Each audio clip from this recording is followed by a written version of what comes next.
Let's build this modern rustic garden bed out of cedar. Cedar is a great wood to use for outdoor projects because it is resistant to rot. Resistant doesn't mean immune though.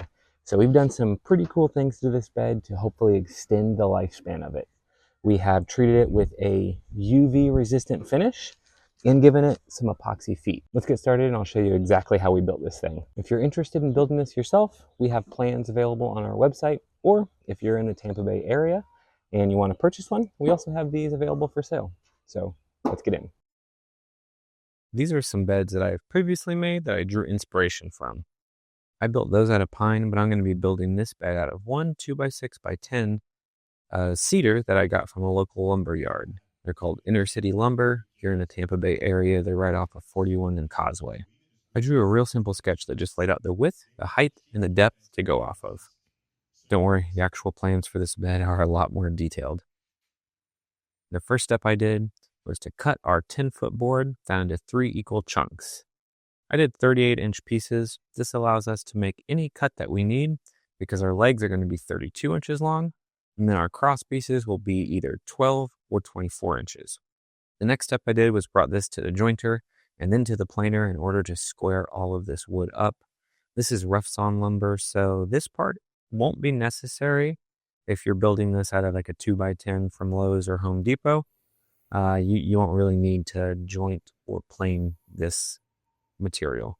This wood I'm working with is actually 1 3/4 inch thick, and it does not have a straight edge, so that's why I'm going to have to mill this wood down. After squaring everything up on the jointer, I brought the wood to the planer to bring the wood to the final thickness of 1.5 inches. Again, you won't need to do this with Home Depot or Lowe's lumber because it will already be 1.5 inches. Now we have 3 38-inch pieces that are square and 1.5 inches thick. The next step is to rip them down into 1.5 inch wide strips on the table saw. You should have a few 3/4 inch strips left. Set those aside because we'll be using those later on. Now that we have all of our strips cut, let's bring them to the miter saw and begin cutting them to their final lengths.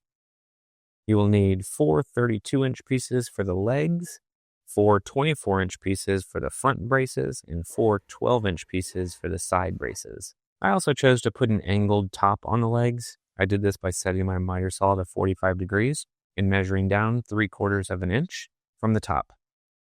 I set a stop block on my miter saw and made that cut on the top on all 4 sides of each leg piece. The next step is to cut a rabbet into all of our front and side pieces. I do this by setting my table saw blade to 1/2 inch tall, and then I set the fence of the table saw 1/2 inch away from the blade. Once those are set, I then started ripping the rabbets by sending my boards through and then flipping them around and cutting the other half so that you remove a 1/2 inch by 1/2 inch square strip from each one.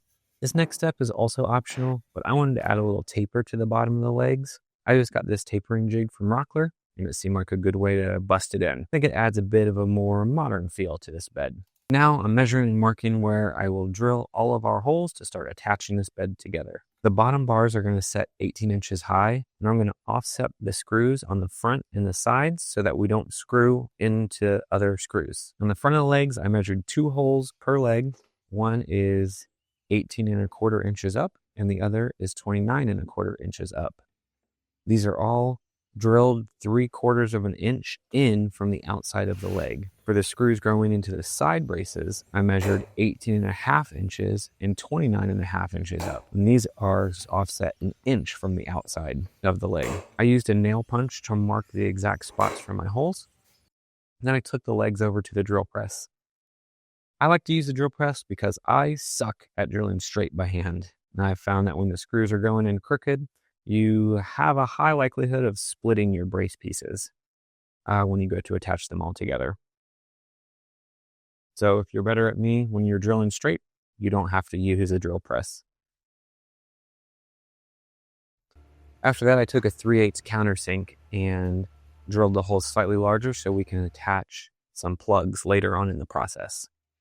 But I forgot to film that, I guess. So we're now ready to start assembling. I start by attaching the front long braces to the legs. I measured 18 inches up and applied glue to the braces. I'm just doing my best to make sure that the pieces are square as I screw them in together. But yeah, and I'm using 2.5 inch screws to attach everything. After the bottom brace is attached, I use a 9-inch spacer in between the two braces to help speed up the process and make sure that the pieces are spaced evenly every single time. After the fronts are built, I started attaching the side braces in the same way. In hindsight, I probably should have attached the side pieces together first because these long pieces fall over very easily.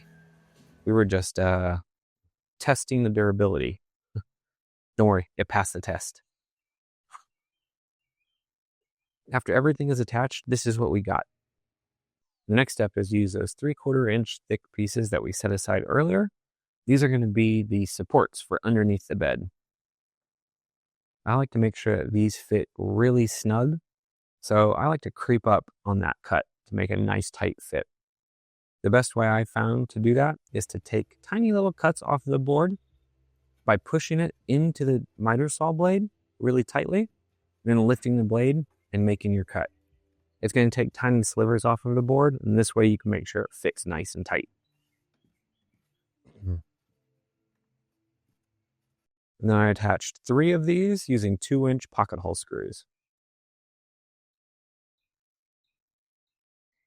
At this point, we're now ready to add a life-extending measure. Let's give the bed some epoxy feet. The feet are end grain, and end grain is where the wood can easily absorb moisture, which will lead to rot, even in cedar, even though it's resistant.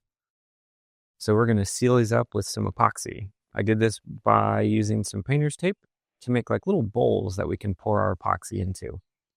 I let this dry until the next day, remove the tape. This is what we got. The epoxy did bleed into the wood a bit, but after sanding and finishing, you can hardly notice. But if you wanted to avoid that, we could have probably sprayed a clear finish on the very bottom in order to seal the wood before applying our epoxy. The next step is to cut some plugs to fill these screw holes. I bought this 3/8" plug cutter from Rockler, but there's cheaper ones you can get on Amazon. I just used some scrap cuts from this build to make some cedar plugs. I used a small chisel to break these plugs out and just put them in glue and a rubber mallet. After they had some time to dry, I used my chisel to shave off the excess. And now we're going to cut our corrugated metal sheets. I just measured 10-inch pieces and cut them along the wavy part of the metal so that it's pointing up and down. I use this cheap Wen metal cutter I got off of Amazon, but you can also use hand snips for this. We're going to need 2 pieces that are 10 inches tall by 24 inches wide, and then 2 pieces that are 10 inches tall by 12 inches wide. After those are cut, we can go into finishing our wood bed. I saved you the time watching me sand, but I sanded this down to 120 grit, and this smoothed out any of our plug cuts and any defects in the bed. We're going to be applying a UV resistant finish. This is a water-based poly that should increase the life of this bed. UV rays will cause wood to gray, even cedar. I used a Wagner sprayer to apply this, but you can use a rag, a paintbrush, an old sponge, whatever you got. I applied 2 coats and I lightly hand sanded with 220 in between each one. And now we just need to attach our metal pieces. I used 1/2-inch metal to wood screws. I made sure we had a nice tight fit, and then using my nail puncher tool, I put some holes into the metal where I wanted to attach it to the bed. We're in the final step now, and I just took a fence picket, ripped it down to 5 inches wide, and cut 4 pieces at 12 inches long to make the bottom support. I left gaps in the wood to allow for drainage because we're now going to cover the bottom with a weed barrier that allows water to flow through, but should keep all of the dirt in place. I attached the weed barrier with a ton of staples, and noticed that we had a slight wobble. So I just sanded down 2 of the epoxy feet that were a little bit thicker than the other 2, and now it's sitting nice and level. And with that, we're pretty much done. What do you guys think? Is modern rustic the right way to describe this? If you're interested in building one of these or purchasing one, check out the link in our description. Thanks a lot.